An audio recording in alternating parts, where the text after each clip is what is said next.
ചെർപ്പശ്ശേരിയിലെ bus stand മാറ്റവുമായി ബന്ധപ്പെട്ട യാത്രക്കാരുടെയും വ്യാപാരികളുടെയും ദുരിതം എല്ലാവരെയും തൃപ്തിപ്പെടുത്തി ഒരു തീരുമാനവും എടുക്കാൻ കഴിയില്ലെന്ന് പി മമ്മിക്കുട്ടി MLA. നിലവിലുള്ള ഒരു സംവിധാനത്തിൽ മാറ്റം വരുമ്പോൾ ചില അസൗകര്യം ഉണ്ടാകും. എതിർപ്പ് പരമാവധി കുറച്ച് തീരുമാനങ്ങൾ എടുക്കാനാണ് ശ്രമിക്കുന്നതെന്നും MLA പറഞ്ഞു.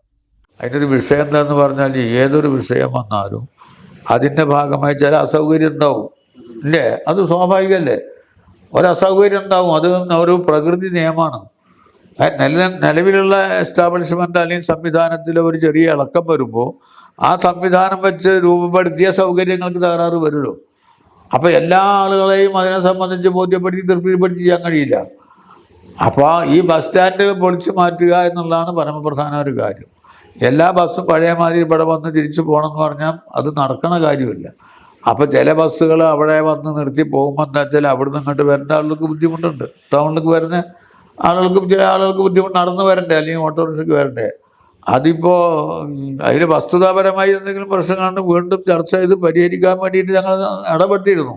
പക്ഷെ ഓരോരുത്തരും സൗകര്യത്തിനനുസരിച്ച് വാദഗതികൾ പറഞ്ഞാൽ ബസ്സുകാരുടെ സൗകര്യമാണ് പറയുന്നത്, കച്ചവടക്കാരുടെ സൗകര്യം പറഞ്ഞു. എല്ലാ ബസ്സിലും കയറി വരുന്നവർ ബസ്സിൽ തന്നെ വന്നിട്ട് കച്ചവട പീടികയിൽ കയറുന്നൊന്നുമില്ല.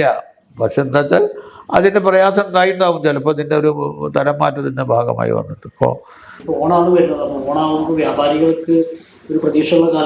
അതായത് ഓണത്തിന് അവർക്ക് പ്രയാസം വരാത്ത രൂപത്തിലുള്ള കാര്യങ്ങൾ എന്തെങ്കിലും ചെയ്യേണ്ടതുണ്ടെങ്കിൽ പരിഹരിക്കാമെന്നെങ്കിൽ ആലോചിച്ച് ചെയ്യണമെന്നുള്ളത് നമ്മൾ സംസാരിച്ചിരുന്നു. അതിലിപ്പോൾ ബസ്സുകാർ പറയുന്ന കാര്യത്തെ സംബന്ധിച്ച് അതിലും വസ്തുത ഉണ്ട്, എന്നാൽ കച്ചവടക്കാർ പറഞ്ഞതിലും വസ്തുത ഉണ്ട്. പക്ഷേ ഈ കച്ചവടക്കാരെ വർത്തമാനപ്പെടെ പറഞ്ഞ കേട്ട് അവിടുത്തെ കച്ചവടക്കാരോട് പറയുമ്പോൾ അവർ ഈ സൗകര്യം തന്നെ മതി എന്നാണ് അവർ പറയും. എല്ലാവർക്കും തൃപ്തിപ്പെടുത്തിയിട്ട് ഒരു പരിഹാരം ഉണ്ടാക്കാൻ വേണ്ടി കഴിയില്ലല്ലോ. അപ്പോൾ അതെന്താ വെച്ചാൽ തീരുമാനം എന്ന് പറയുമ്പോൾ സർവ്വസമ്മതമായിട്ടൊരു തീരുമാനം ഉണ്ടാക്കാൻ പറ്റില്ല. പുതിയ ഒരു രീതിയിലേക്ക് വരുമ്പോൾ ഉണ്ടാകുന്ന ചില പ്രശ്നങ്ങളാണ്. അത്തരം പ്രശ്നങ്ങൾ ചർച്ച നടത്തി പരമാവധി പരിഹരിക്കാനുള്ള ശ്രമങ്ങൾ നടക്കുക ഗുണകരമായിട്ട്, അല്ലേ? അല്ലാതെ ഞങ്ങളൊരു തീരുമാനം എടുത്തു, ആ തീരുമാനങ്ങളാണ് അനുസരിക്കണം എന്ന് പറഞ്ഞാൽ ആ തീരുമാനത്തിൻ്റെ പ്രയാസമുള്ള ആളുകൾ ചിലപ്പോൾ അതിൽ എതിർപ്പൊക്കെ പറയും. ആ എതിർപ്പ് പരമാവധി കുറയ്ക്കുക, എതിർപ്പിൻ്റെ ശക്തി കുറയ്ക്കുക, അല്ലേ?